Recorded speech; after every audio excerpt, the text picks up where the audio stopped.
No, I can understand a few words, but can we just try it again? So we should have English on. Everybody good? We're good to go? Okay, so we'll start off with our witnesses this morning. As individuals, Mr. Jim Balsillie, Chair of the Center of International Governance Innovation. Mr. Roger McNamee, author of Zucked. Shoshana Zuboff, the author of Surveillance Capitalism. And last but certainly not least, from Manila in the Philippines, Ressa, the Chief Executive Officer and Executive Director of Rappler Incorporated. Today we'll start off with our very own Jim Balsillie. Go ahead. Co-chairs Zimmer and Collins, committee members, it's my honor and privilege to testify today. Data governance is the most important public policy issue of our time. It is cross-cutting with economic, social, and security dimensions. It requires both national policy frameworks and international coordination. Over the past 3 years, Mr. Zimmer, Angus, and Erskine Smith spearheaded a Canadian bipartisan effort to deal with data governance. I'm inspired by the seriousness and integrity they bring to the task. My perspective is that of a capitalist and global tech entrepreneur for 30 years and counting. I'm the retired chairman and co-CEO of Research in Motion, a Canadian technology company we scaled from an idea to $20 billion in sales. While most are familiar with the iconic BlackBerry smartphone, ours was actually a platform business that connected tens of millions of users to thousands of consumer and enterprise applications via some 600 cellular carriers in over 150 countries. We understood how to leverage Metcalfe's law of network effects to create a category-defining company. So I'm deeply familiar with multi-sided platform business model strategies, as well as navigating the interface between business and public policy. I'll start with several observations about the nature, scale, and breadth of our collective challenge here. Disinformation and fake news are just two of the many negative outcomes from unregulated, attention-based business models. They cannot be addressed in isolation. They have to be tackled horizontally as part of an integrated whole. To agonize over social media's role in proliferation of online hate, conspiracy theories, politically motivated misinformation, and harassment is to miss the root and scale of the problem. Second, social media's toxicity is not a bug, it's a feature. Technology works exactly as designed. Technology products, services, and networks are not built in a vacuum. Usage patterns drive product development decisions. Behavioral scientists involved with today's platforms help design user experiences that capitalize on negative reactions because they produce far more engagement than positive reactions. Third, among the many valuable insights provided by whistleblowers inside the tech industry is this quote: "The dynamics of the attention economy are structurally set up to undermine the human will." End of quote. Democracy and markets work when people can make choices aligned with their interests. The online advertisement-driven business model subverts choice and represents a foundational threat to markets, election integrity, and democracy itself. Fourth, technology gets its power through control of data. Data at the micro-personal level gives technology unprecedented power to influence. Data is not the new oil, it's the new plutonium.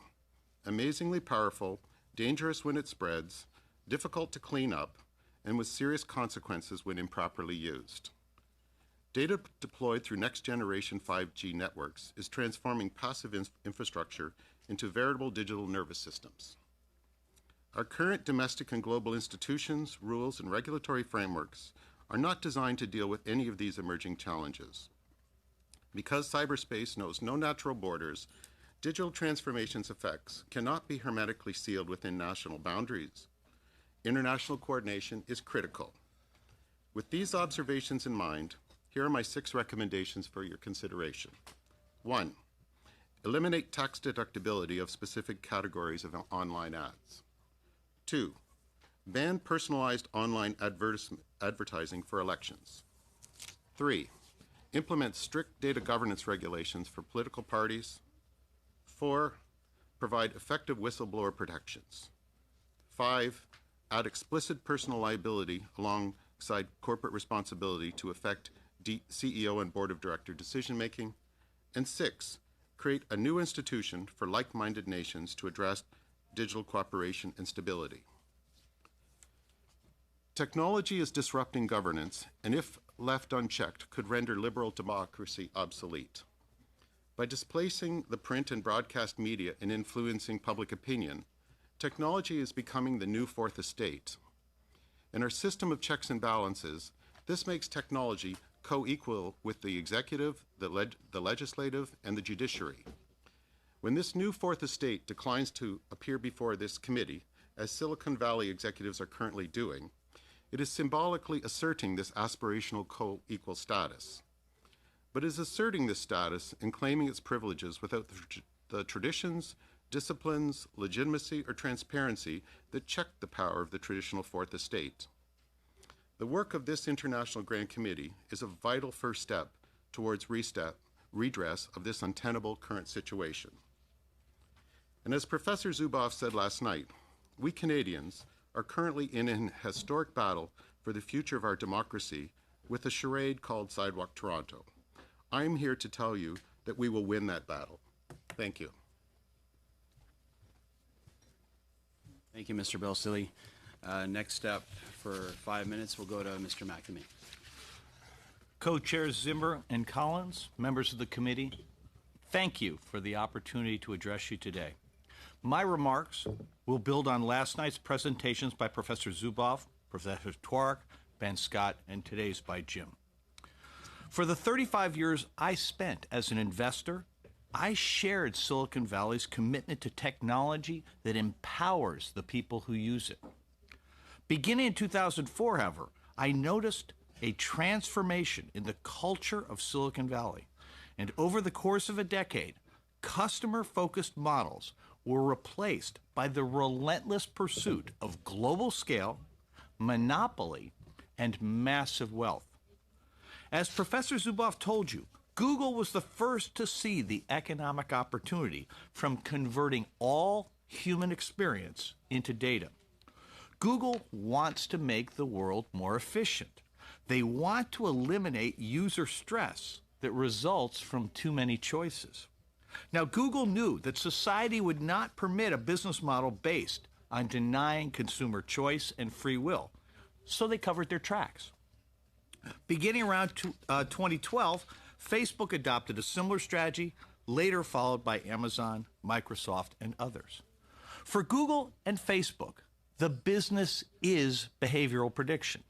They build a high-resolution data avatar of every consumer, a voodoo doll, if you will. They gather a tiny amount of data from user posts and queries, but the vast majority of their data comes from surveillance, web tracking, scanning emails and documents, data from apps and third parties, and ambient surveillance from products like Alexa, Google Assistant, Sidewalk Labs, and Pokemon Go. Google and Facebook use data voodoo dolls to provide their customers, who are marketers, with perfect information about every consumer. They use the same data to manipulate consumer choices. Just as in China, behavioral manipulation is the goal. The algorithms of Google and Facebook are tuned to keep users on site and active, preferably by pressing emotional buttons that reveal each user's true self.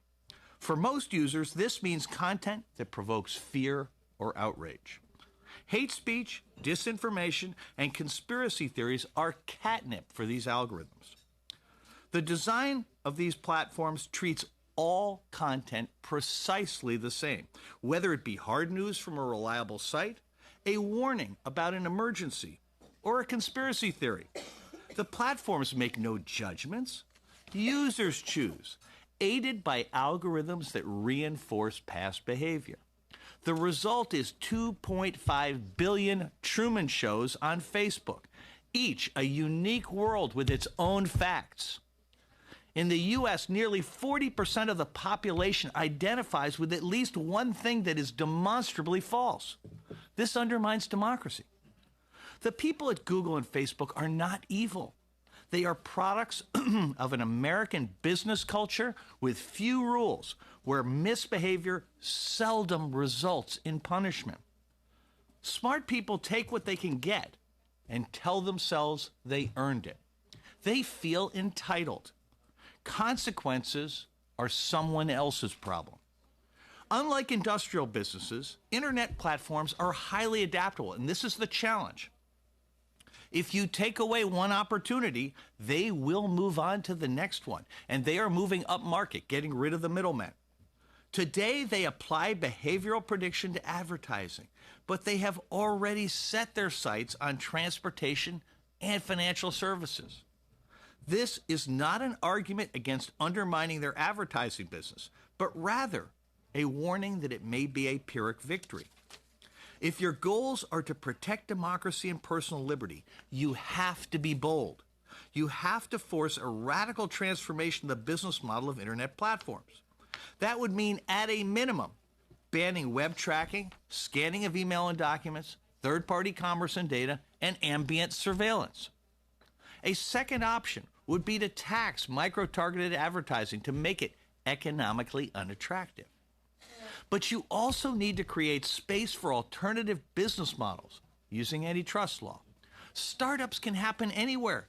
They can come from each of your countries. At the end of the day, though, the most effective path to reform would be to shut down the platforms, at least temporarily, as Sri Lanka did. Any country can go first. The platforms have left you no choice. The time has come to call their bluff. Companies with responsible business models will emerge overnight to fill the void. Thank you very much. Thank you, Mr. McNamee. Next up, we'll go to Ms. Zuboff. I'm sorry? Thank you, Mr. McNamee. We'll go next to Ms. Zuboff. Thank you. Thank you, Co-Chairman Zimmer, Co-Chairman Collins. It's such a pleasure to be here today. As you know, I'm hail from the Harvard Business School, where I am Professor Emerita, but more importantly, the author of this book on surveillance capitalism.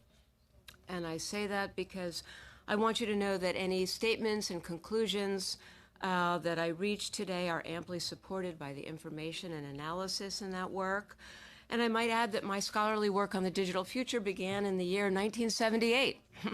So I'll let you do the math on that. My remarks this morning cover some highlights of a longer written statement, which I have submitted to the committee, and I add for the record that I am deeply committed to the work of this very important group, and that includes continuing to support your work in any way I can, offline, in future meetings, and as we engage this world historic challenge. The internet is now an essential medium of social participation, and it is owned and operated by private surveillance capital. The questions of law and regulation that this committee seeks to explore cannot be answered without a clear grasp of surveillance capitalism as a novel economic logic defined by distinct economic imperatives that compel specific practices. I don't want to repeat everything that I talked about last night, and Roger has touched on some of the key issues, as has Jim. So I'm going to skip ahead to the idea of economic imperatives. What we see in surveillance capitalism, the unilateral claiming of private human experience, its translation into behavioral data, their fabrication into prediction products, which are sold in a new kind of marketplace that trades exclusively in human futures. When we deconstruct the competitive dynamics of these markets, we get to understand what the new imperatives are. First of all, scale. They need a lot of data in order to make good predictions, economies of scale. Secondly, scope. They need varieties of data to make good predictions. Ultimately, in a third phase of this competitive struggle, it was discovered that the most predictive data comes from actually intervening in human behavior, intervening in the state of play, in order to have predictions that come closer and closer to actual observations, so that they can guarantee outcomes to their business customers. That is how you win in human futures markets. All right. I'll just share with you one brief quote from a data scientist that rings in everybody's ears when they hear it. He said to me, "We can engineer the context around a particular behavior and force change that way. We are learning how to write the music, and then we let the music make them dance." Friends, this is behavioral modification, systemically institutionalized on a global scale, mediated by a now ubiquitous digital infrastructure. It began online. It traveled offline into the real world on our telephones, our cell phones. Ultimately, now we live in a world of devices that allows this to be amplified and perpetuated. This digital architecture is growing every day. I call it the big other. And it is at this new level of competitive intensity that it is no longer enough to automate information flows about us. The goal now is to automate us. The goal is to automate us not only as individuals, not only as small groups, but increasingly on the scale of populations. The goal is to have surveillance capitalism's computational analysis, which favors its own commercial outcomes, replace democracy and governance as we know it. In fact, at this very moment in the city of Toronto, Alphabet-owned Sidewalk Labs is spinning its own new euphemisms, which it calls, quote, governance innovation. This is Orwellian code for the deconstruction of local democracy in favor of Sidewalk's computational rule, which is in the final analysis a reincarnation of a kind of absolutist tyranny that we thought we had left behind us in the 18th century, now served with cappuccino and draped in ones and zeros. Surveillance capitalism assaults democracy from below and from above. From below, it is a direct assault on human autonomy and agency, essential for the possibility of a democratic society. From above, it is marked by asymmetries of knowledge and power, the likes of which human history has never seen.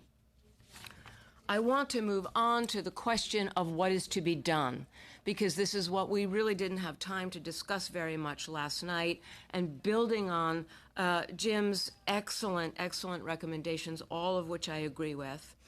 Surveillance capitalism has thrived in the absence of law, as we all know. I take that as a positive sign, because what this means is that we have not failed to rein in this rogue mutation of capitalism. The real issue is we haven't really tried. The accompanying good news is that our societies have experience reining in the raw excesses of a destructive capitalism. We did it to end the Gilded Age. We did it to mitigate the Great Depression. We did it in the post-war era. We did it in the 70s to save creatures, air, water, workers, consumers. We know how to do this. This is what democracy is for. It is time to do it again. The great business historian Tom McCraw wrote a brilliant history of regulation in the 20th century, the 19th and 20th century. He identified several phases of regulatory regimes. Starting in the late 19th century, the muckrakers. Moving into the early 20th century, the progressives. Later in the New Deal in the early 1970s, the regulatory frameworks were run by legal minds, legal scholars, and legal experts. Finally, by the late 1970s, the 80s, and right down to today, it's the economists who have held sway. But this has been a changing dynamic. And what he notes is that at the end of the day, when you look at the more than a century of regulatory issues, regulatory frameworks, the emphasis has come down on fairness and justice over narrow considerations of economic growth. And McCraw asks the question, he says, the economist's hour will not last. What is it that will come next? I want to tell you what it is that will come next. The next great regulatory vision will be framed and implemented by you and by us. It will be elected officials, citizens, and specialists, allied in the knowledge that despite its failures and shortcomings, democracy is the one idea to emerge from the long human story that enshrines the people's right to self-governance and asserts the ideal of the sovereign individual that is the single most powerful bulwark against tyranny. We give up these ideas at our peril, but only democracy can impose the people's interest through law and regulation. Macron also warns that regulators have failed when they did not adequately frame strategies appropriate to the particular industries that they were regulating. So the question is, what kind of law and regulation today will be 21st century solutions aimed at the unique 21st century complexities of surveillance capitalism? There are three arenas in which legislative and regulatory strategies can effectively align with the structure and consequences of surveillance capitalism. Briefly, first, we need lawmakers to devise strategies that interrupt and in many cases outlaw surveillance capitalism's foundational mechanisms.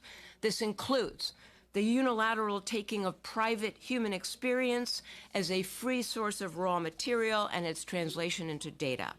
It includes the extreme information asymmetries necessary for predicting human behavior.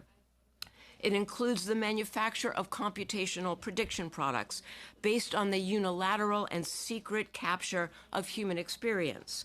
It includes the operation of prediction markets that trade in human futures. Second, from the point of view of supply and demand, surveillance capitalism can be understood as a market failure. Every piece of research over the last decades has shown that when users are informed of the backstage operations of surveillance capitalism, they want no part of it. They want protection. They reject it. They want alternatives. We need laws and regulatory frameworks designed to advantage companies that want to break with the surveillance capitalist paradigm.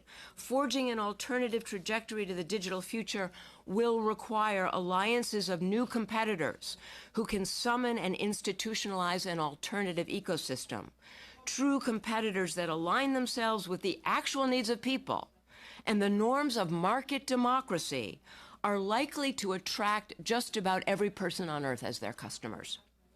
Third, lawmakers will need to support new forms of citizen action, collective action. Just as nearly a century ago, workers won legal protection for their rights to organize, to bargain, and to strike. New forms of citizen solidarity are already emerging in municipalities that seek an alternative to the Google-owned smart city future, in communities that want to resist the social costs of so-called disruption imposed for the sake of others' gain, and among workers who seek fair wages and reasonable security in the precarious conditions of the so-called gig economy. Citizens need your help, but you need citizens, because ultimately they will be the wind behind your wings. They will be the sea change in public opinion and public awareness that supports your political initiatives. If together we aim to shift the trajectory of the digital future back toward its emancipatory promise, we resurrect the possibility that the future can be a place that all of us might call home. Thank you. Thank you, Ms. Zuboff, for that testimony. We'll go next to Ms. Ressa for 10 minutes. Sorry. Okay. Co-Chairman Zimmer, Collins, it's been, I'm still in the same clothes. Good evening from Manila. As I said early in our morning, your night last night, the Philippines, we here are a cautionary tale for you. An example of how quickly democracy crumbles, is eroded from within, and how these information operations can take over the entire ecosystem and transform lies into facts. If you can make people believe lies are facts, then you can control them. Without facts, you don't have truth. Without truth, you don't have trust. Journalists have long been the gatekeepers for facts. When we come under attack, democracy is under attack. When this situation happens, the voice with the loudest megaphone wins. The Philippines is a petri dish for social media. As of January 2019, We Are Social, or Hootsuite, has said that Filipinos spend the most time online and the most time on social media globally. Facebook is our internet, but as I'll show you with some of the data, you should get them handed to you. This is about introducing a virus into our information ecosystem. Over time, that virus, lies masquerading as facts, that virus takes over the body politic, and you need to develop a vaccine. That's what we're in search of, and I think we do see a solution. I've been a journalist for more than 30 years. My book, published in 2011, From Bin Laden to Facebook, looked at how the transformation, how this virulent ideology of terrorism moved from the physical world to the virtual world, and how the Al-Qaeda link group, the Abu Sayyaf here in the Philippines, actually in 2011 used YouTube to try to negotiate ransom for the people it kidnapped. I first began looking at social networks in this spread of the virulent ideology, and while writing the book, that was when I stumbled on the strategy for Rappler, the startup that we've created in 2012. Using social media and journalism, we embraced it. I drank the Kool-Aid. We built communities of action in a country with weak institutions and endemic corruption. If social networks are your family and friends in the physical world, social media is your family and friends on steroids, no boundaries of time and space, right? So understanding information cascades was essential to the growth of Rappler. We were alpha partners of Facebook. We believed and made real social media for social change. And we grew 100% to 300% year on year from the time we were founded in 2012 to 2015. And then, like the rest of the world, 2016 happened. In May of 2016, President Duterte was elected. A month later is Brexit, so on and so on. That was a tipping point for the information operations in our systems. In the Philippines, the weaponization of social media began in July 2016, after President Duterte won, not coincidentally, when our brutal drug war began. In a global study with 12 other research groups, we helped define patriotic trolling, online state-sponsored hate meant to pound you to silence, to incite hate against the target, to stifle dissent or criticism. One of the first targets of attack were journalists and news groups. I'm going to quickly show you here the astroturfing that's typical of a three-pronged attack of a target in the Philippines. You know, the first step is to allege corruption. Doesn't matter, doesn't have to be true, just allege it. If you do it exponentially, it becomes truth. A lie told 1,000,000 times is truth. Step two, a woman, if you're a female, you will get attacked sexually. Step three, lay the groundwork for what you want to happen, whatever that policy is. In this case, the propaganda machine tried to trend, if you can zoom in here, hopefully you'll get this, but they tried to trend hashtag arrest Maria Ressa, right? So from here, it went on to jump from the government's creator, the blogger, to a Twitter account that was used in the campaign. So whatever was used in the campaigns then became weaponized. In Tagalog, it says, ipatawag na yan, call her to the Senate, hashtag arrest Maria Ressa. Then it moves to, I can smell an arrest and possible closure of Rappler.com. Then finally, it moves to the sexual attacks. Maybe Maria Ressa's dream is to become the ultimate porn star in a gangbang scene. It is not. And Then finally, this is a real person who just graduated college. Me to the RP government, make sure Maria Ressa gets publicly raped to death when martial law expands to Luzon. It would bring joy in my heart. Hashtag arrest Maria Ressa was an attempt to trend this, to AstroTurf. This was in May of 2017. My first arrest was in February of 2019. When I was arrested, the methodology is all too familiar. You AstroTurf on social media, you jump laterally to co-opted traditional media, then repeat and pound top down. In the case of the attack against me and Rappler, it came from President Duterte himself during his State of the Nation address in July of 2017. Social media in 2016 began to lay down the foundation of the legal cases that were filed against us. Starting January 2018, the government filed 11 cases and investigations against me and Rappler in a 14-month period. That's roughly a case a month, right? In about 3 months, I posted bail 8 times. In a 5-week period, I was arrested twice, detained once, and my only crime is to be a journalist, to speak truth to power, to defend the press freedom that's guaranteed under our Constitution. Here's how it happened. Let me show you. Please, in this one, can you zoom in? And again, I'll make sure you already have a copy of this. Let's see if he can zoom in. This is a database that we actually began to put together as a defense. Since we lived on social media, we were able to identify the attacks early on. We found a sock puppet network of 26 fake accounts. As journalists, we then did due diligence to make sure it was fake. And then we went and counted manually. How many accounts could it impact? From 26 fake accounts, they could impact as many as 3 million. That became the basis of this database, and this is over time, January 2015, all the way to April 2017, right? And you can't see it, it's 2. But you can basically see the same thing that's happened in the West, which is a fracture line of society. You can see this here. And then after the drug war began, it was pounded, literally pounded 1 million times, and it becomes fact. It becomes a solid line.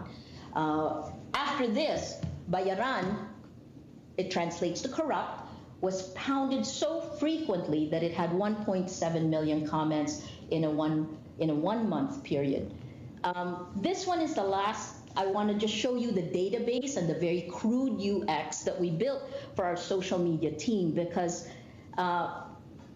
it shows you how the ecosystem, the information ecosystem, is interrelated.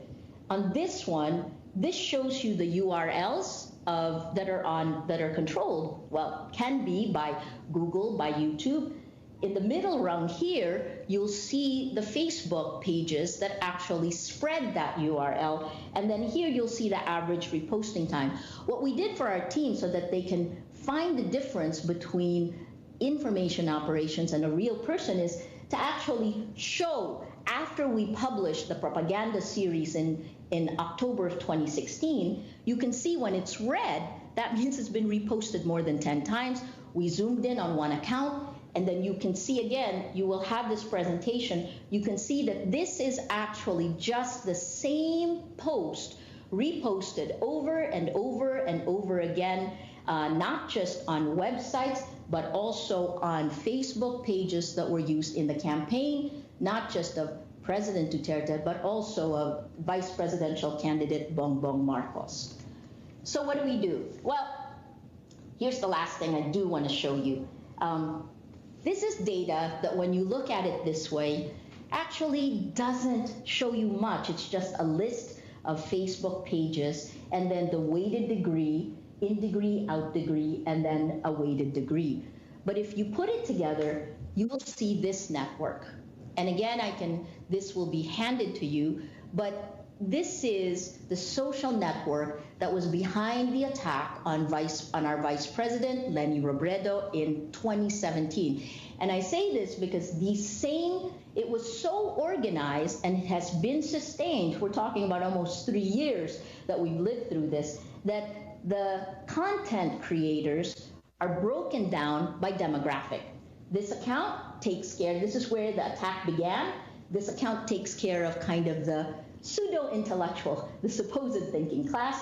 The middle class content creator is this account, and then this is the mass base account, right? From there, it jumps to traditional media, but the co-opted. This one is a newspaper that is essentially, the chairman emeritus is the man in charge of international public relations for President Duterte. From there, it connects with state media, and then you close the link on this entire group. By the way, at that point in time in 2017, Philippines and Russia inked a partnership, and we actually had state media employees in Sputnik's offices. And finally, you close it by taking that mass-based account and appointing her to head social media for the presidential palace. It's an incredible ecosystem. Where does it go, and what can we do about it? Well, in the long term, it's education, and you've heard from our other three witnesses before me exactly some of the things that can be done. In the medium term, yes, media literacy, but in the short term, frankly, it's only the social media platforms that can do something immediately. And we're on the front lines. We need immediate help and immediate solution. Rappler is one of 3 fact-checking partners of Facebook in the Philippines, and we do take that responsibility seriously. We don't look at the content alone. Once we check to make sure that it is a lie, we look at the network that spreads the lies. The first step is to stop new virus from entering the ecosystem. It is whack-a-mole if you only look at the content, but when you begin to look at the networks that spread it, then you have something that you can pull out. Mr. Ressa, if we could just have you close off your testimony. We're at 12 minutes, so I'd like to get to questions if we could. Sure. So I guess just to end with this is that I don't know unless you've been the subject of an attack. It's very difficult to go through 90 hate messages per hour, sustained over days and months. That is what we're going through, the kind of astroturfing that turns lies into truth. For us, this is a matter of survival. Yeah. And my apologies for cutting you off. Your testimony is powerful, and we've watched your story from afar, so we'll get to questions. I will have to warn you that we're only going to have enough time for 1 question per delegation this particular round. The next round, we have enough time for everybody. So we're going to start off with Damian Collins. We're going to go to Nathaniel Erskine-Smith, Peter Kent, Mr. Angus, and then go through the delegation. That should give us 5 minutes each. Again, it's going to be tight. I'm going to try and keep us on a 5-minute time. I'm going to say as I possibly can. So we'll start off with Mr. Collins. Go ahead. Thank you, Mr. Chairman. That's 5 minutes per delegation. Yes, Yeah, correct. so I'll try and, I've got 2 short questions, so hopefully my colleagues will be able to get in. Roger McNamee, in your book, you said, as far as I can tell, Zuck has always believed that users value privacy more than they should. On that basis, do you think we are going to have to establish in law the standards we want to see enforced in terms of users' rights to data privacy with independent regulators to oversee them, because the companies will never do that effectively themselves because they just don't share the concerns we have about how the systems are being abused? Yeah, I believe that is not only correct in terms of their philosophy. As Professor Zuboff points out, it is baked into their business model, this notion that any data that exists in the world, claimed or otherwise, they will claim for their own economic use. And, you know, again, framing how you do that privacy, I think, is extremely difficult, and in my opinion, would be best done by simply banning the behaviors that are used to gather the data. This is a final question for me. You also suggest in your book that the problems in terms of election interference could have started around the time certain advertising tools like lookalike audiences were launched on the platform. Yes. I'd be interested if you say anything more about that. And also, do you believe that some of these targeting tools, and as Professor Zuboff sort of suggested as well, some of these targeting tools should be banned from political advertising? So maybe you shouldn't be able to use lookalike audiences, and indeed in the UK, the Information Commissioner has already questioned whether they're legal under GDPR. So essentially, the problem here is the inversion of politics from the advocacy of a set of policies and convincing people to join you on those policies to an election where the number of campaigns is equal to the number of voters, and you can use the micro-targeting to take these campaigns at the individual level. In the United States, it was used to suppress the vote. I can't speak to exactly how it was done in Brexit, but it's very obvious that there was dramatic effect there. And the essential point here is whether you believe that one can have a healthy democracy in an environment where there is advertising that is completely unaccountable because the only people who see it are the intended recipients. Thank you all. See the rest of my time. Sure. 2.5 minutes. I was very interested, Mr. Balsillie, in what you were saying about creating a structure of holding the platforms to account. Do you think that the creation of a liability for platforms empowering citizens to take action for damage caused, like the law of tort, would be a way of holding platforms to account?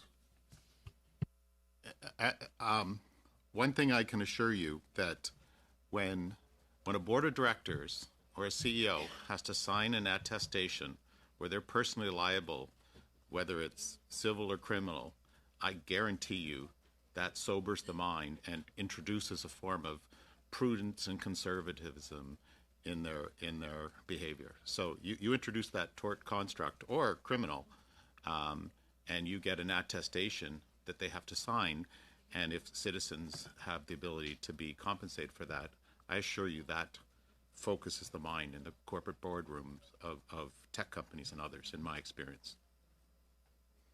I raised the tort concept because we heard from the broadcasting regulator in the UK last week that she doesn't really consider that a regulator alone has sufficient flexibility or resources to deal with the scale of the challenge.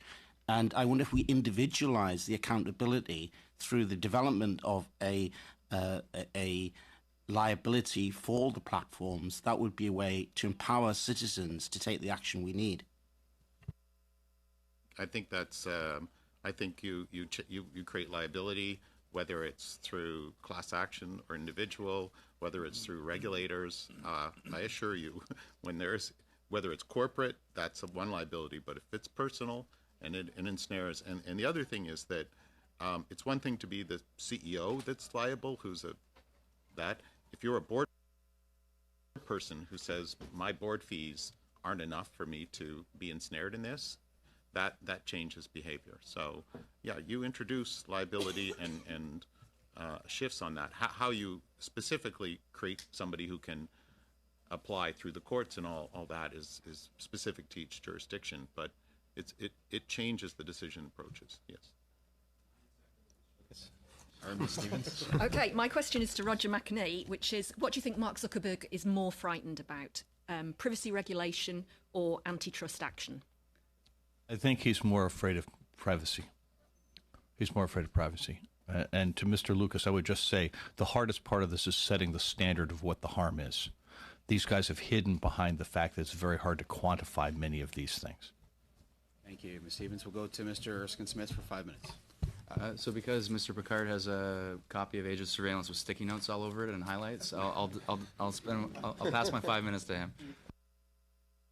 My question will start with Ms. Zuboff. You talk about someone is writing the music for us to dance on, so let's dance.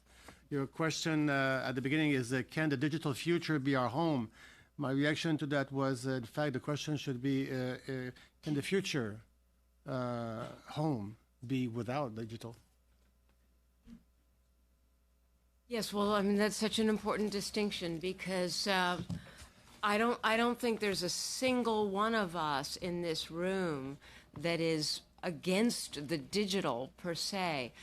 This is not about being anti-technology. It's about technology being hijacked by a rogue economic logic that has turned it to its own purposes.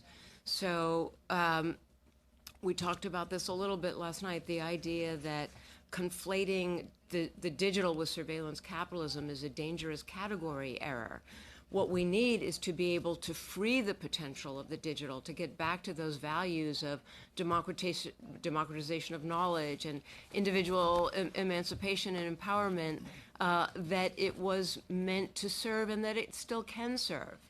And because you mentioned that's where I thought we were going to go, because you refer in your book that now, compared to the Industrial Revolution, where somewhere, although we were scared of the new technology, this technology was addressed to people for them to be beneficiary of those progress. Yes. Now, we're not beneficiary at all. It's like you say, it's a coup de gens. It's not a coup d'état, it's a coup de gens. So it's not a second step of this revolution. It's a situation where people become the producer of the raw material. And as you mentioned, as you write, Google's invention revealed new capabilities to infer and deduce the thoughts, feelings, intention, interests of individual and groups with an automated architecture that operates as a one-way mirror irrespective of a person's awareness. So like people connected to the machine in Matrix. Well, yes, that metaphor is full of potential. It is true. From the very beginning, the data scientists at Google who were inventing surveillance capitalism celebrated in their written patents and in their research, published research, they celebrated the fact that they could hunt and capture behavioral surplus without users ever being aware of these backstage operations. Surveillance was baked into the DNA of this economic logic, essential to its strange form of value creation. So it's with that kind of sobriety and gravitas that it is called surveillance capitalism, because without the surveillance piece, it cannot exist. So I'm in a world where I cannot live without digital. Of course, I have two phones just for me, and yes, three. And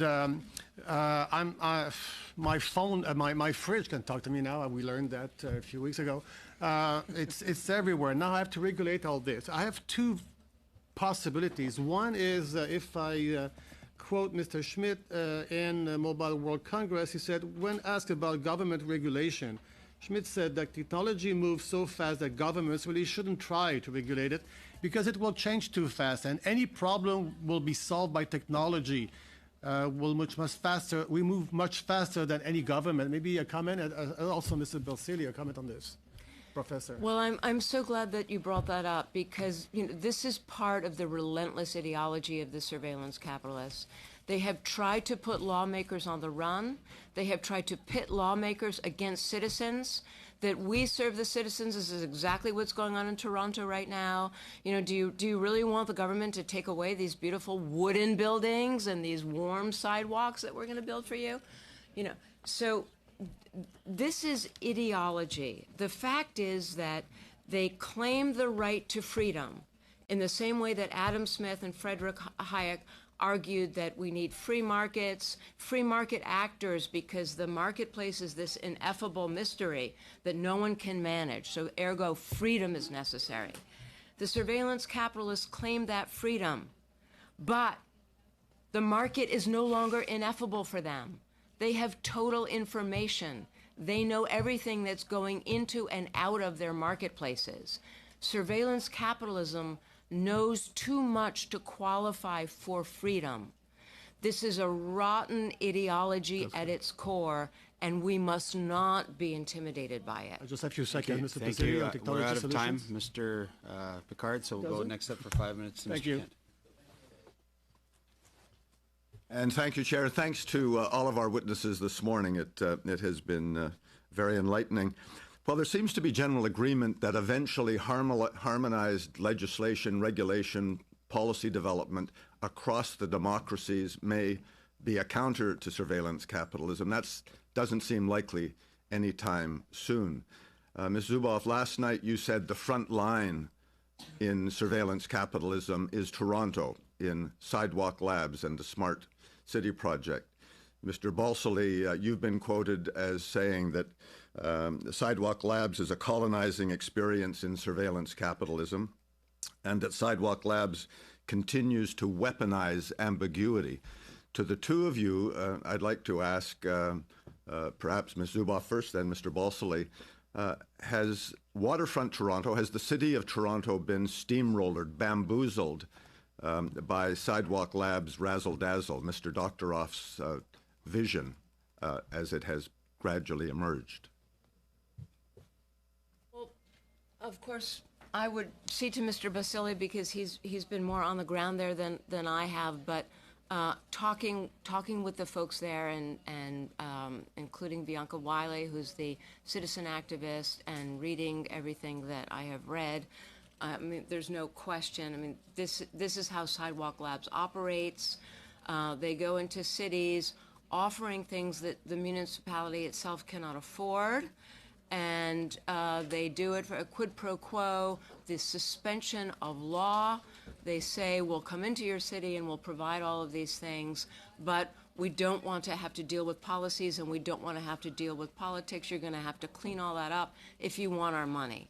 So this is the direct bypassing of democracy in order to impose their vision, which ultimately is aimed at their own narrow commercial purposes. Which was basically what Mr. Schmidt said some years ago, give us a city to run and we'll run it. Mr. Balsillie?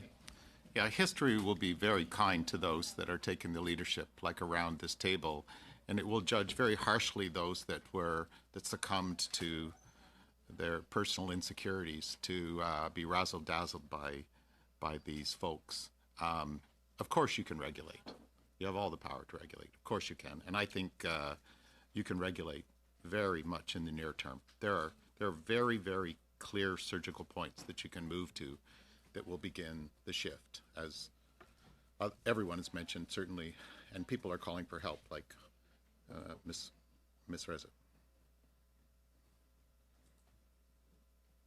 But with regards to, we've seen that Google has said in response to new federal elections legislation on advertising, well, we'll simply withdraw from accepting advertising. Is it possible that big data could simply pull out of jurisdictions where regulations, in the absence of harmonized regulation across the democracies, are present? Well, that's the best news possible, because as everyone's attested here, the purpose of surveillance capitalism is to undermine personal autonomy.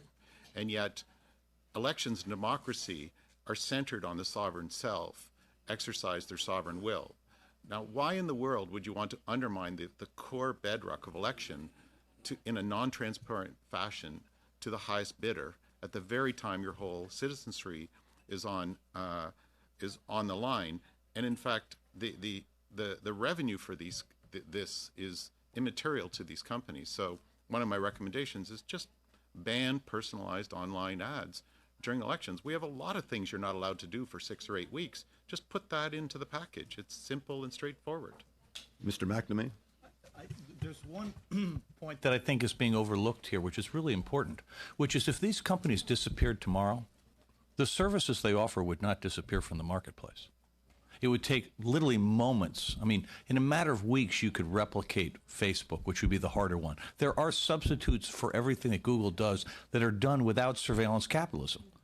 Do not, in your mind, allow any kind of connection between the services you like and the business model of surveillance capitalism. There is no inherent link there, none at all. This is something that has been created by these people because it's wildly more profitable.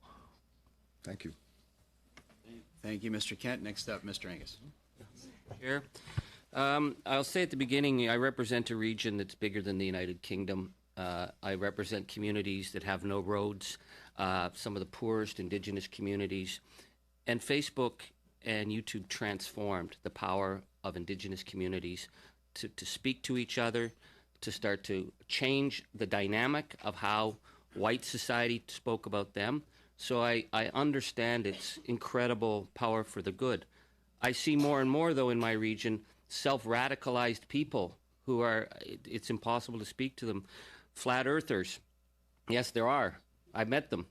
Anti-vaxxers, 9/11 truthers. And I've seen it affect in our elections through the manipulation of anti-immigrant, anti-Muslim materials.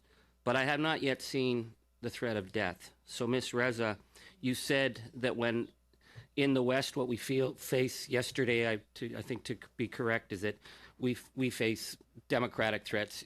People are dying in Asia for the manipulation of these platforms. I want to ask you, is there in an act of solidarity with our parliament, with our legislators, if there's statements that should be made publicly through our parliament to give you support so that we can maintain a link with you as an important ally on the front line? I'd like to ask that as my first question. First, thank you. Prime Minister Trudeau was actually, when he visited Manila, was the only person during, I believe it was APEC, who mentioned human rights at all, of all the world leaders who were here at that point in time. Canada's been at the forefront of holding fast to the values of human rights, of press freedom. So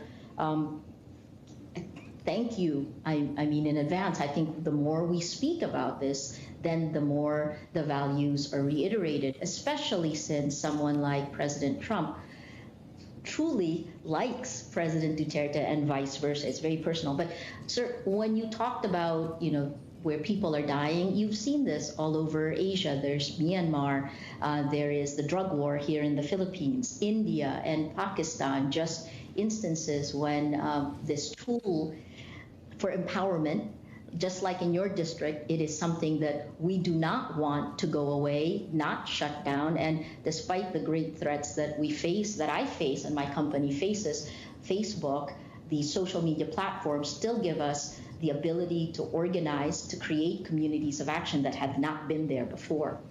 Thank you very much.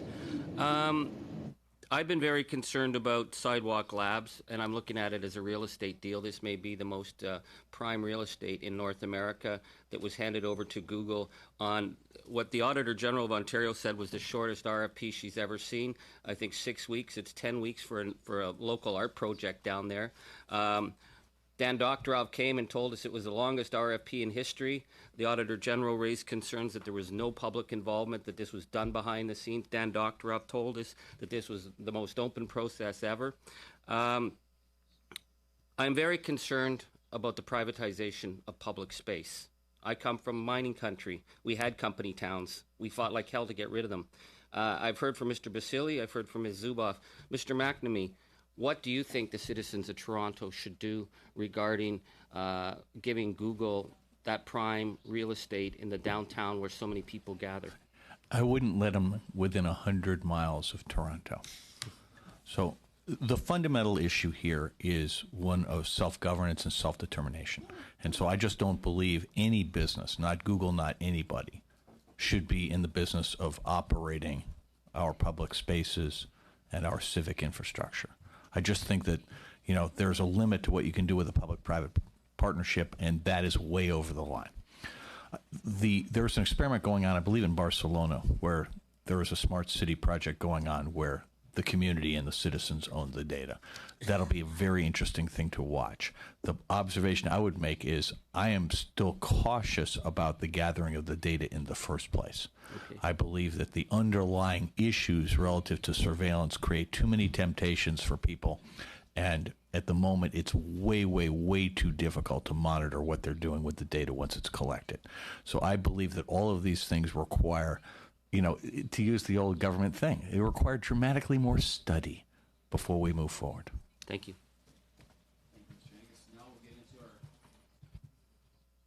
Thank you, Mr. Angus. We'll get into our delegations. So next up, we'll go to the Parliament of Singapore for 5 minutes. Question for Mr. McNamee. Thank you very much to all of you for your presentation this morning. So you made the point that the business model of these platforms really is focused on algorithms that drive content to people who think they want to see this content.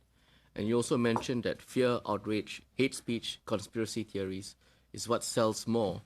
And I assume what you mean to say by that is it sells more than truths. Would that be right? So there was a study done at MIT in Cambridge, Massachusetts, that suggested that disinformation spreads 70% further and 6 times faster than fact. Yes. And there are actually good human explanations for why hate speech and conspiracy theories move so rapidly. It's about triggering the flight or fight reflex. Yes. And when you throw in what Ms. Ressa said earlier about how disinformation is spread through the use of bots, I think she said 26 fake accounts translating to 3 million different accounts which spread the information. I think we are facing a situation where disinformation, if not properly checked, gets exponentially viral. People get to see it all the time. And over time, unchecked, this leads to a serious erosion of trust, serious undermining of institutions.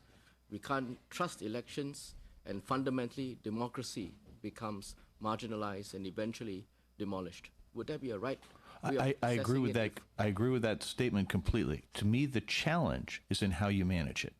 So if you think about the censorship and moderation, were never designed to handle things at the scale that these internet platforms operate at. So in my view, the better strategy is to do the interdiction upstream, to either ask the fundamental question of what is the role of platforms like this in society, Yes. right? And then secondly, what's the business model associated with them? So to me, what you really want to do, my partner, Renee DeResta, who's a researcher in this area, talks about the issue of freedom of speech versus freedom of reach, the latter being the amplification mechanism. And so what's really going on these platforms is the fact that the algorithms find what people engage with and amplify that more. And sadly, hate speech, disinformation, conspiracy theories are, as I said, the catnip. That's what really gets the algorithms humming and gets people to react. And so in that context, eliminating that amplification is essential. And the question is, how are you going to go about doing that, and how are you going to essentially verify that it's been done? And in my mind, the simplest way to do that is to prevent the data from getting in there in the first place. Yes. So the point is that I think you must go upstream to deal with it fundamentally in terms of the infrastructure. And I think some witnesses also mentioned that we need to look at education, which I totally agree with. But when it does happen, and when you have that proliferation of false information, there must be a downstream or an end result kind of reach. And that's where I think your example of Sri Lanka is very pertinent, because it shows and demonstrates that left unchecked, the platforms will do nothing about the false information that goes around. And what we do need is to have regulators and governments be clothed with powers and levers to intervene swiftly, and to disrupt the viral spread of online falsehoods very quickly. Would you agree?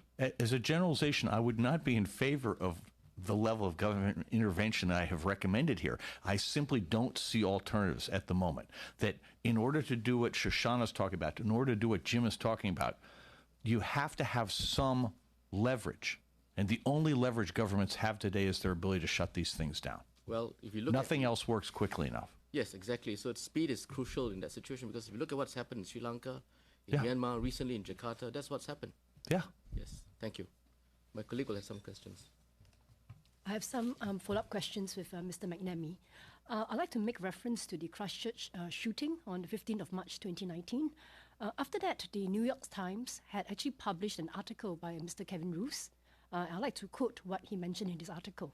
He said, "We do know that the design of internet platforms can create and reinforce extremist beliefs. Their recommendation algorithms often steer users towards edgier content, a loop that results in more time spent on the app and more advertising revenue for the company." Those were his words. So would Mr. McNamee agree that the design of internet platforms make it easier for extremist views to thrive and gain following? Not only do I agree with that, I would like to make a really important point, which is that the design of the internet itself is part of the problem. That I'm of the generation, as Jim is as well, that were around when the internet was originally conceived and designed. And the notion in those days was that people could be trusted with anonymity. And that was a mistake, because bad actors use anonymity to do bad things. And the internet has essentially enabled disaffected people to find each other in a way they could never find each other in the real world, and to organize in ways they could not in the real world. So when we're looking at Christchurch, we have to recognize that the first step, this was a symphonic work. This man went in and organized at least 1,000 co-conspirators prior to the act, using the anonymous functions of the internet to gather them and prepare for this act. It was then, and only then, after all that groundwork had been laid, that the amplification processes of the system went to work. But keep in mind, those same people kept reposting the film. It is still up there today. Yes, indeed. Thank you. So, We're past time, so if we have some time to get back around to finish your question, we will. Next up, we'll go up to the Republic of Germany for 5 minutes. Thank you very much, Mr. Speaker. I would like to start with Jim Balsillie. You mentioned in one of your 6 recommendations the question of taxation, and being a member of the Finance Committee myself, this is in many areas an important aspect. Can you go a little bit deeper? I mean, you mentioned especially the question of taxation of advertising. Do you see more areas there? And especially in the digital world, we know the problem of the shifting between countries and how difficult it is for countries to do a proper taxation. Sure. And I'm talking about those that are buying the ads. And so really, you know, the core problem here is when you're ad-driven, you've heard extremely expert testimony that they'll do whatever it takes to get more eyeballs. And the subscription-based model is a much safer place to be because it's not attention-driven. And so the purpose of tax, one of the purposes of tax is to manage externalities. If you don't like the externalities that we're grappling with that are illuminated here, then disadvantage those. And many of these platforms are moving more towards subscription-based models anyway. So just use tax as a vehicle to do that. And the good benefit is it gives you revenue. The second thing it could do is also begin to shift towards more domestic services. So yeah, I think a tax has not been a lever that's been used, and it's right there for you. All right. Thank you. And maybe one comment on accountability from our experience in Germany. We had with the introduction of the so-called NetDG, our law, the aspect of accountability is one of the frequently mentioned aspects where the networks have a lot of headaches because at that point it's really getting personal. And so I completely agree what you said. Professor Zuboff, I would like to ask you on what you mentioned, the support of new forms of citizen action. And I mean, being elected officials here, we know exactly how important it is to also convince the public, our voters, and also from our experience in Germany, many users have a lot of fears that something like Roger McNamee mentioned, that we shut down it. And I don't know exactly if we would earn a lot of praise for it, but we would have a lot of problems with our citizens. So how would you say, could we encourage the users, the citizens, that some steps like these are needed?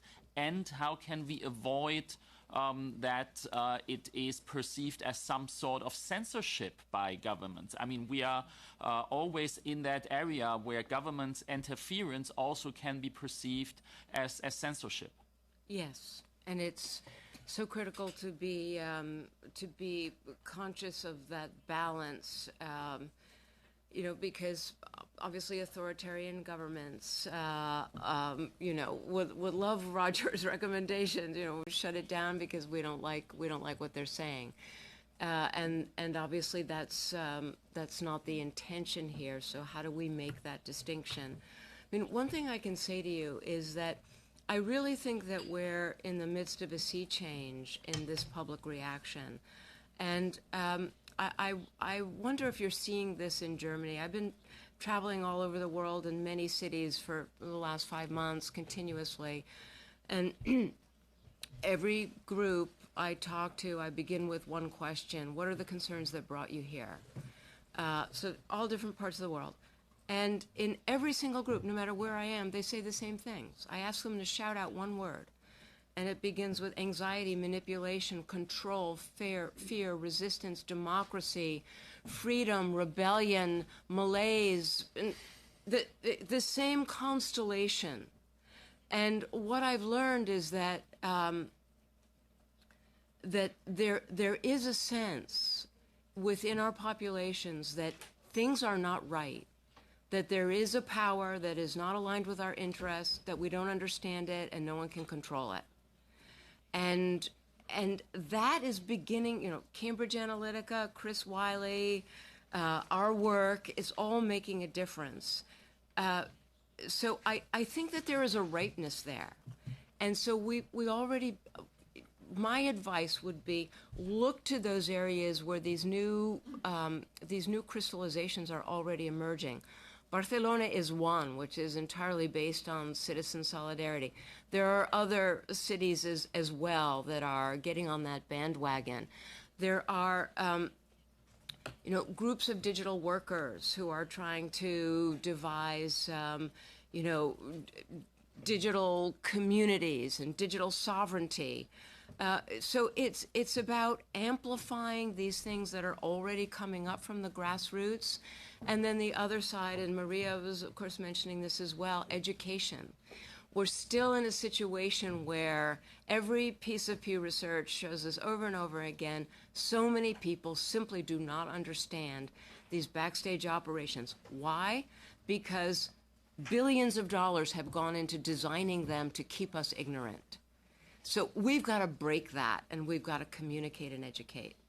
Thank you very much. Next up, we have the Republic of Chile.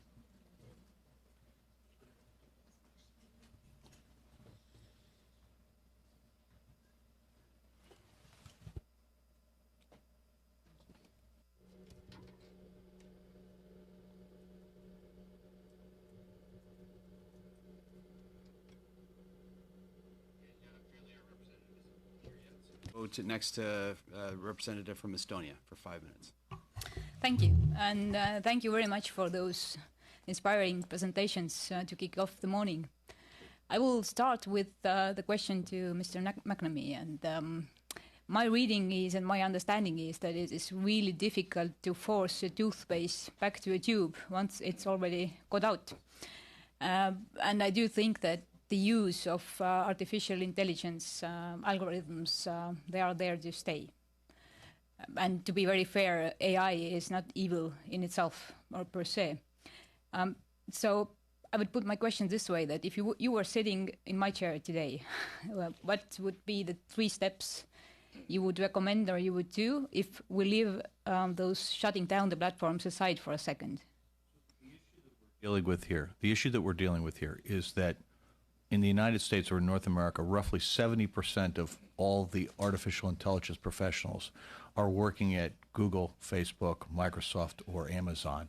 And to a first approximation, they're all working on behavioral manipulation. There are at least 1 million great applications of artificial intelligence. Behavioral manipulation is not on them. I would argue that it's like creating time-release anthrax or cloning human babies. It's just a completely inappropriate and morally repugnant idea. And yet that is what these people are doing. And, to Mr. Zimmerman's point, I would simply observe that it is the threat of shutting them down and the willingness to do it for brief periods of time that creates the leverage to do what I really want to do, which is to eliminate the business model of behavioral manipulation and data surveillance. And I don't think this is about putting toothpaste back into tubes. This is about formulating toothpaste that doesn't poison people. Okay? I believe this is directly analogous to what happened with the chemical industry in the 50s. The chemical industry used to pour its waste products, mercury, chromium, and things like that, directly into fresh water. They left mine tailings on the side of hills. Petrol stations would pour spent oil into sewers. And there was no consequences. So the chemical industry grew like crazy, had incredibly high margins. It was the internet platform industry of its era. And then one day society woke up and realized that those companies should be responsible for the externalities that they were creating. And that is what I'm talking about here. This is not about stopping progress. This is my world. This is what I do, okay? I just think we should stop hurting people. We should stop killing people in Myanmar. We should stop killing people in the Philippines. And we should stop destroying democracy everywhere else. We can do way better than that. And it's all about the business model. And I don't want to pretend I have all the solutions. What I know is the people in this room are part of the solution. And our job is to help you get there. So don't view anything I say as a fixed point. View this as something that we're going to work on together. And, the 3 of us are happy to take bullets for all of you, okay? Because we recognize it's not easy to be a public servant with these issues out there. But do not forget, you're not going to be asking your constituents to give up the stuff they love. Okay? The stuff they love existed before this business model. It'll exist again after this business model. Well, coming from a country where basically all the life is also digital, I very much agree that it doesn't mean to stop the progress. But I will continue now with Mr. Balsillie and ask, you several times underlined the need to regulate the political micro-targeting or the political parties' ads. And yet I must bring the example from 2007 when Estonia was first time under a very massive, serious cyber attack. And the main targets of these attacks were not government sector, but it was mainly private sector. So as I see it, a lot of damage can be done targeting also anything but the political parties or party politics.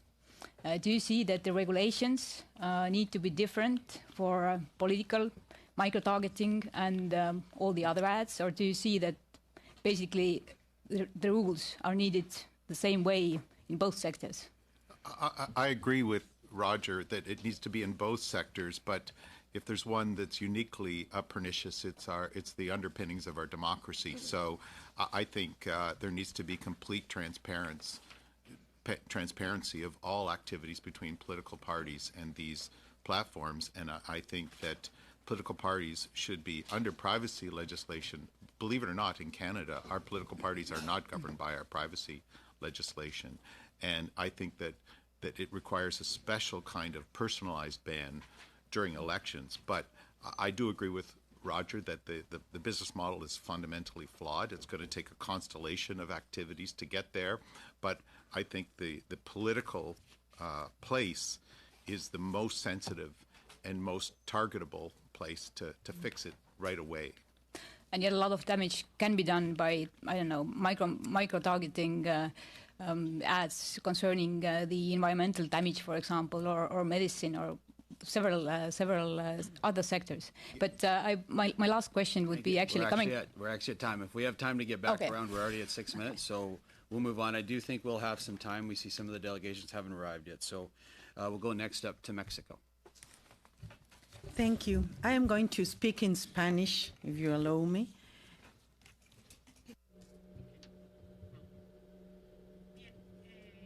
Very well. In Mexico, very recently, well, our president has participated 3 times in elections, and every single time he was censored in the traditional media, to the point that, thanks to the social networks, we were able to communicate among citizens, and this enabled democratization, so there was greater participation in Mexico in recent times. However, we also have to face with another question that has to do with the bots, as we call them, that is to say robots, so that we can diffuse trends in Twitter, Facebook, and so on that are trying now to undermine our regime. So there are authors in Mexico that talk about the 4th generation war. That has to do with the diffusion in social networks. Last weekend we had a situation such as this one. One of the people that were part of the president's cabinet left his post. So in Twitter, we started seeing that the president would name and would appoint a corrupt person for the environment. So then what happened was that they started saying that the president was corrupt because he wanted to appoint someone who was corrupt. That was never the idea. Yesterday, he appointed another person, and even though this was made clear nothing happened. So then how can we face this type of situation of democracy and anti-democracy that is favored on social networks? Because, of course, it allows people to participate, but we also see the generation of these trends. And there's another topic that has to do with what Maria Ressa has suffered, this sexting issue for a woman. For a woman is something that has to do with the international sphere, because we've known of many cases where we go to all the instances, that is to say national entities. There's nothing to do because there is no legislation in the sense, but at the same time, this transcends borders.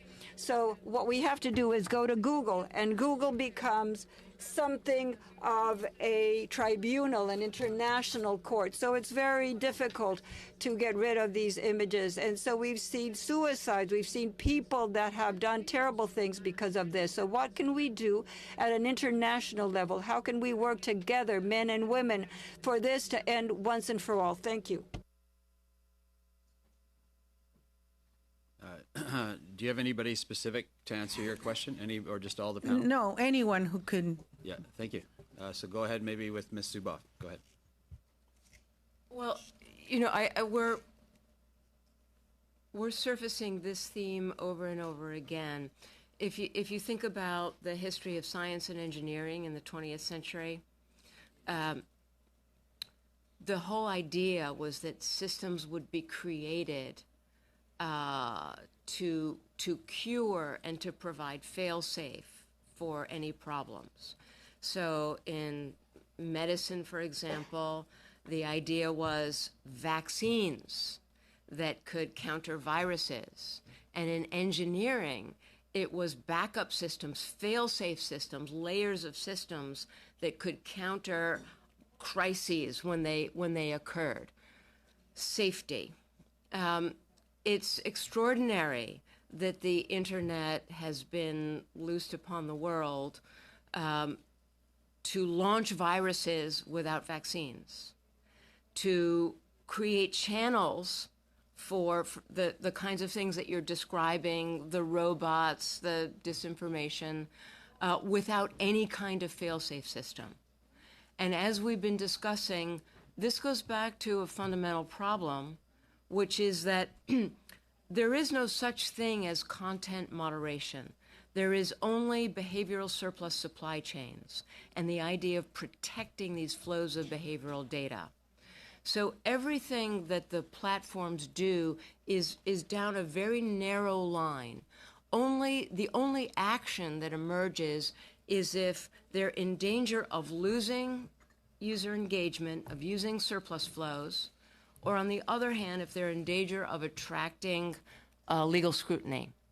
Other than that, there is no action that they are programmed to take, right? Because it is fundamentally an existential threat to do anything that limits behavioral surplus flows, the data flows. So that's where we have the opportunity, you have the opportunity to create those interventions when there are, and I don't think it can be just a knee-jerk reaction to, you know, the problems that the president confronted at a certain moment. We have to think more systemically and go back to the root causes. Otherwise, we are in danger of falling into the problems that Mr. Zimmerman was referring to, which is that our governments, you know, are seen as self-serving. So we have to devise these sort of fundamental mechanisms that we insist upon, that there can be no virus without vaccine, that there have to be routine ways for lies to be stopped. And that is an existential threat to surveillance capitalism, and therefore we go back to the foundations here of addressing the economic logic, you know, and that's going to cover the sexual assault in the social network, as well as the political assaults in the social network. All of these are captured by the same economic contradiction.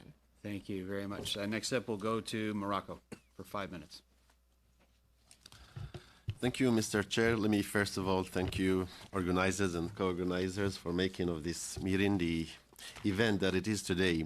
I've been attentive, following the precious and valuable interventions, which were all trying to convey some ideas and thoughts regarding protection of personal data on the one hand, and the correlation between this protection and democracy, which is ultimately the core of the topic.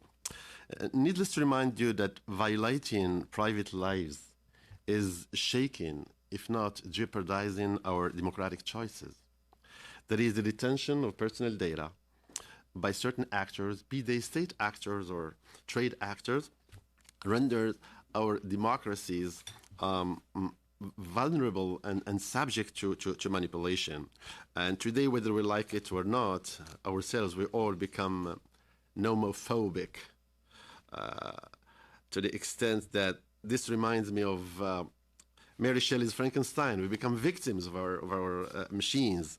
And I've heard Shoshana speaking of the failure of legislators to devise laws and enforce frameworks. Galilei once said, you cannot teach a man everything. You can only help him discover it within himself. And I guess this is what we need to grasp today more than ever before, beyond the restrictions, beyond the laws, and beyond the regulations. So don't you think, and this is my question is directed to Shoshana, that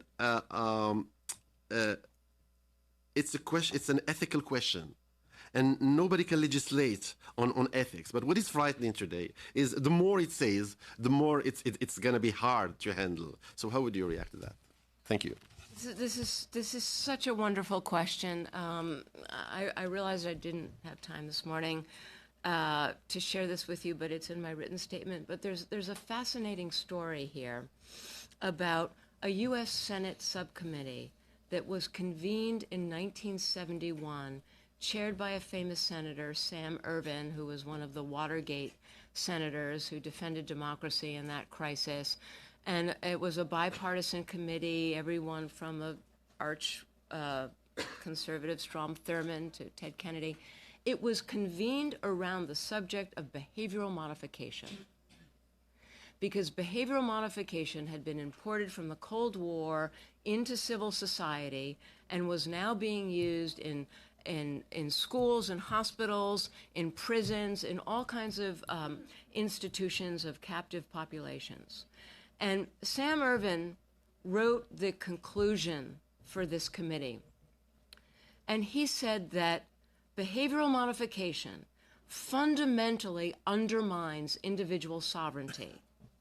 It robs people of autonomy. And without individual sovereignty and without autonomy, there can be no freedom.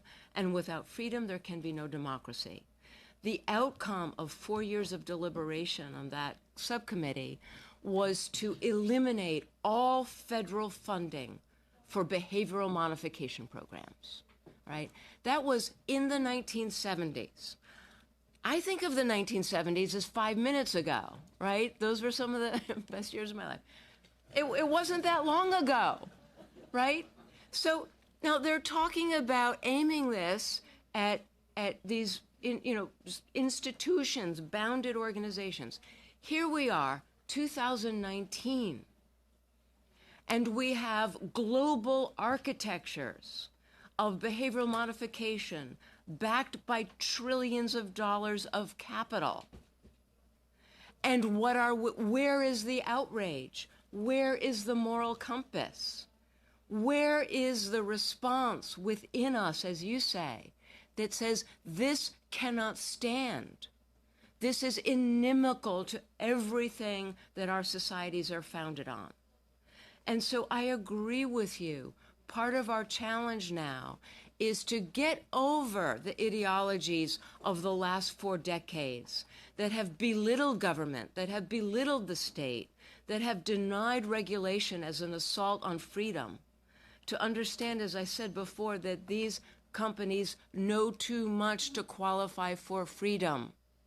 We need to only democracy. Survey everything on the horizon. only democracy, which means only you, have the power and the capability and the tools to intervene on this process before it is too late. Just one tiny little comment about something that was said earlier. It won't be done in a year. I think you brought this up, Mr. Kent, the time frame. This kind of change, this kind of structural transformation, it is not the work of a day or a month or a year, but it can be done in 5 years. And maybe in 5 years, and certainly in the next decade, we have a horizon to shift the Titanic. We have the time and the capabilities to do that. What we need, as you've just said, we need to get in touch again with our moral bearings. They are there, and we should not be intimidated. Thank you, Ms. Zuboff. Next up, we'll go to Costa Rica.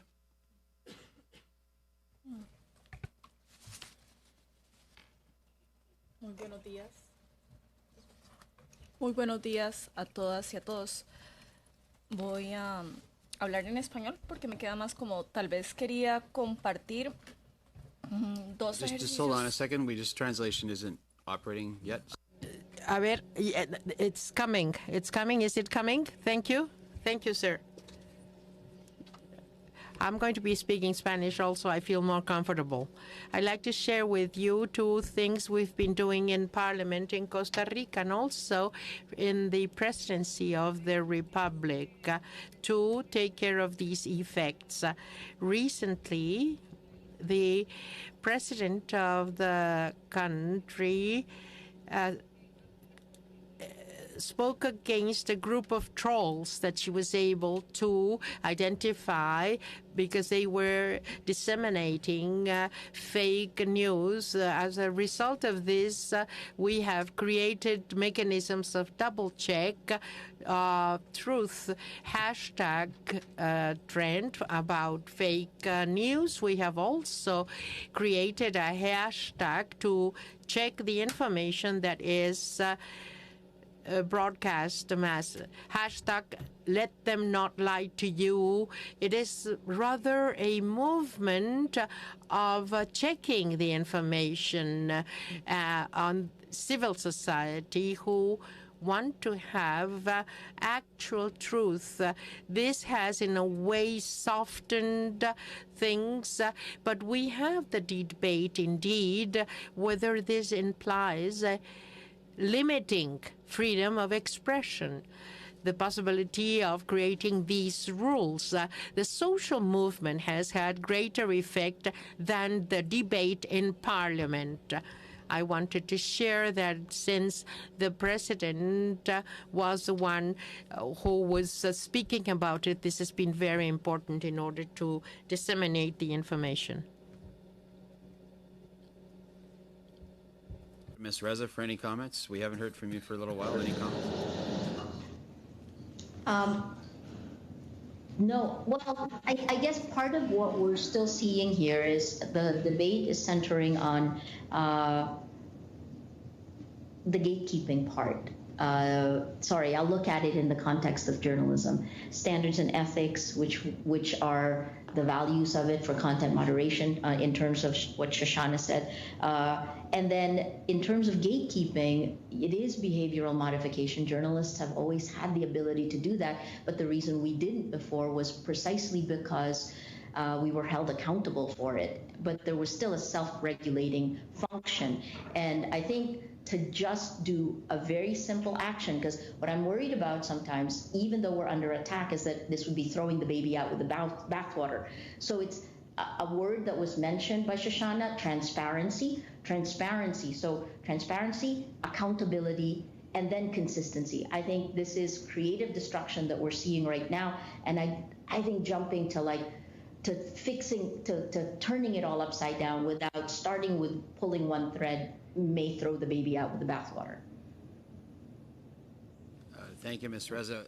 We'll go up. The last country that's going to ask a question is St. Lucia. And we will have time for Singapore and Estonia to ask one more question each. So go ahead, Lucia. Thank you, Mr. Co-Chair. I come from a country or a region where it was once said, or it's still being said, I suppose, that when the first world sneeze, we catch the cold. We never understood, or we never knew, we participated in Facebook and their platforms, but until the 2016 American election, we never knew what effect they were having on our own. And that's when we got to know about Cambridge Analytica and the other platforms' involvement in our own domestic elections. We being what I would put on the table as untouched territory, so to speak, what advice would you have for us in our region as to how do we protect ourselves moving forward? Because it seemed like almost what I would say the first world seemed to have now the plague. We do not want to catch it. So how would you suggest that we go about protecting ourselves? Would you like to start? Maybe I'll begin. I'll bookend it. One, I think you have a forum here where you're learning from each other, and it's too much to ask for each individual to learn by themselves. Plus, these companies are very sophisticated at playing you off one another. So I would encourage you to find a way to institutionalize your forum as something that others can join and preserves so that you can manifest best practices. So I think that will protect you on one end. I think one thing we haven't touched a little much on today is the very profound benefit we've had from whistleblowers that have really opened our eyes on these things, that we learn about bad activity through whistleblowers, both in the private sector and the public sector, and in the suite of things that you're going to do, make sure that whistleblower protection of both government and private sector is something you enshrine both individually and collectively.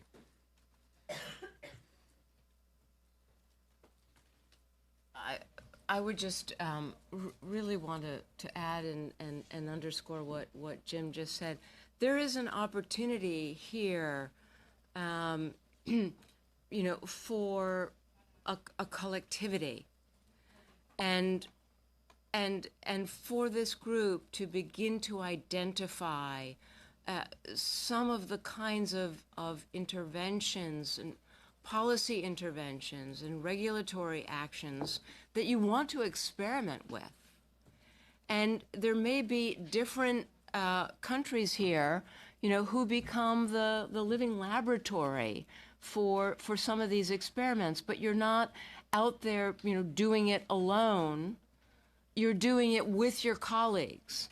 And everyone is monitoring, and everyone is learning, and everyone is helping to fine-tune, and then everyone is involved in the migration of best practice, across the conversations that are taking place in each nation.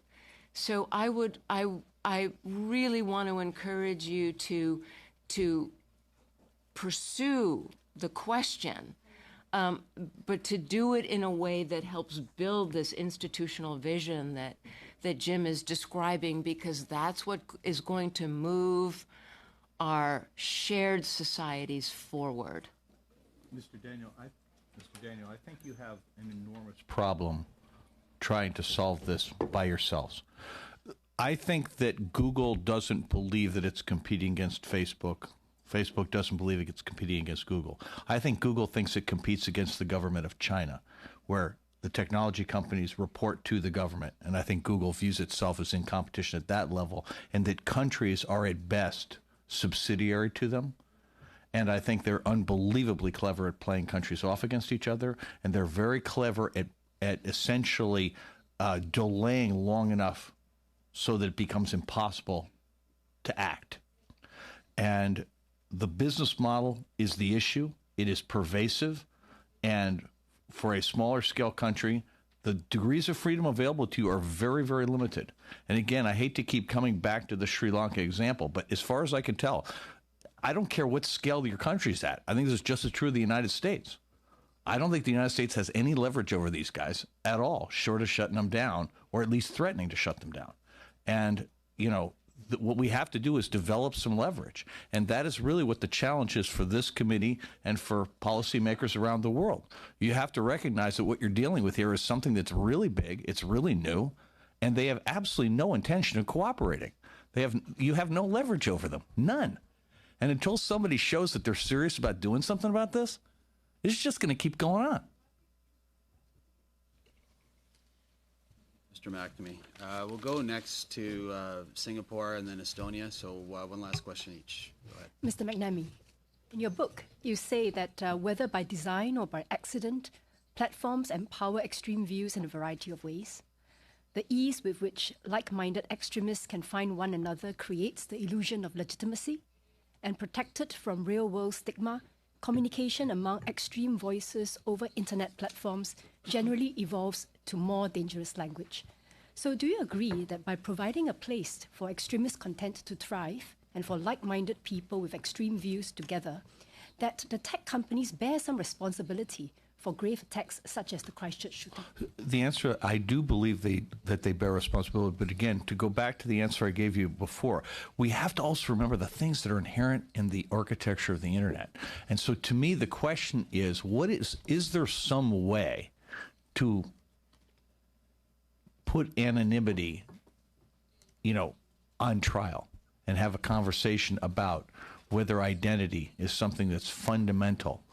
If you're going to have a right to free speech, do you have to be honest about who you are, right? Yes. I think this is a really difficult thing, and it's way above my talent level to answer that question. But what I think the companies are guilty of is the amplification.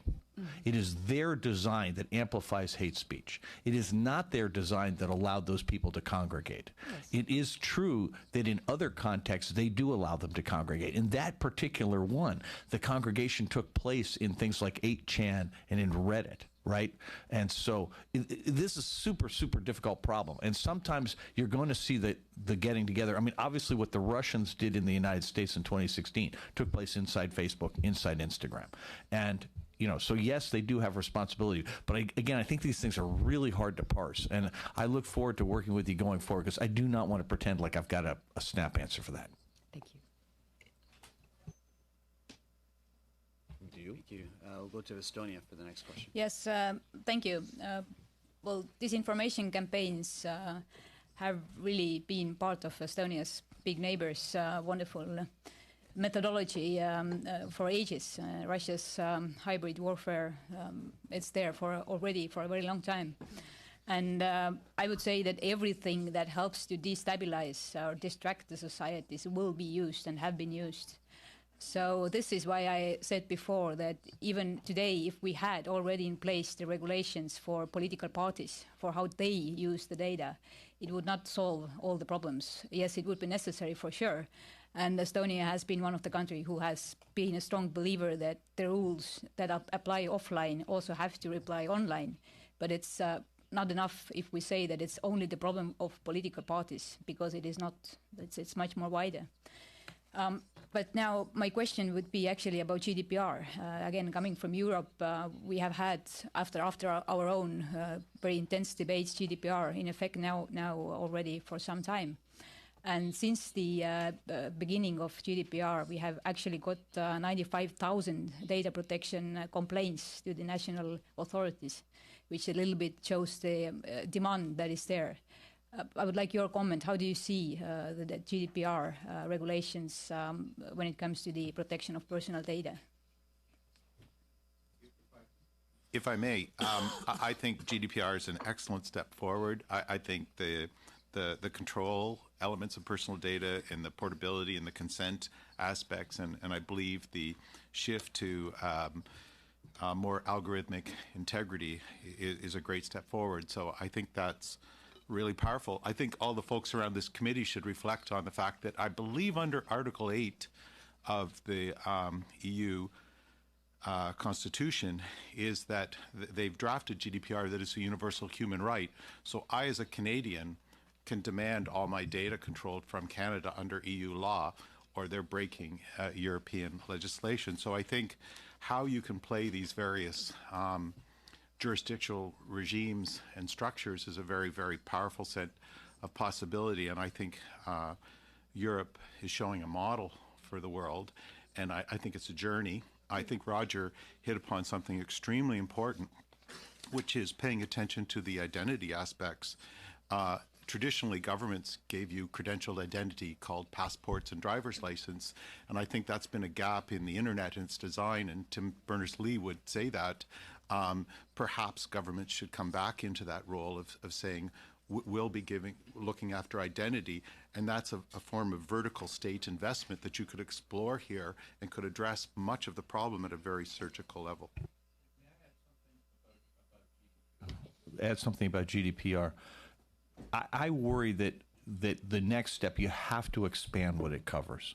You have to address not just the data that people put into these systems, but the data that is systematically gathered about them, through acquisition from third parties, through surveillance tools like Alexa, and through web tracking. I mean, the fact that none of that is covered and is a huge issue. And then obviously you have to have a regulatory enforcement policy that puts teeth into it, because the fines are trivial and the processes take way too long, and none of that's having any impact. I mean, you can see that fines of billions of euros have no impact on these companies. It needs to be tens of billions of euros, and it needs to be every month, right? I mean, you have to get their attention. They're right now, all of this from their, I mean, right now, Facebook wants to move everything to the current version of GDPR because it prevents their competitors, right? The cost is so much higher on their competitors that it's an enormous advantage to them, and it doesn't touch any of the surveillance capital concepts that they're excited about. I mean, the stupidity of Facebook and Google was that they didn't embrace it right off the chute and actually implement it. Thank you. That brings us to the conclusion of the questions. I'll just summarize with a few minutes of comments. Ms. Zuboff, you mentioned the term behavioral modification. Ms. Ressa, you talked about creative destruction. And I guess, Mr. Balsillie, you talked about undermining our personal autonomy. And I think last night, because I had nothing better to do, I was watching CPAC and watching you, Mr. McNamee, on there, and you referred to our audience and our users as a particular name, and it's always our challenge as legislators is to relate to the millennial generation in terminology that we can all easily understand. And you mentioned the term voodoo dolls. So I just would like you to finish off by the explanation of what that is and how you explained it last night, because I really couldn't think of a better way to explain it, what's happening to our generation. Thank you. When they gather all of this data, the purpose of it is to create a high-resolution avatar of each and every human being. Doesn't matter whether they use their systems or not. They collect it on absolutely everybody. And it is, the concept in the Caribbean of voodoo was essentially this notion that you create a doll, an avatar, and that you can poke it with a pin and the person would experience that pain, right? And so it becomes literally a representation of the human being.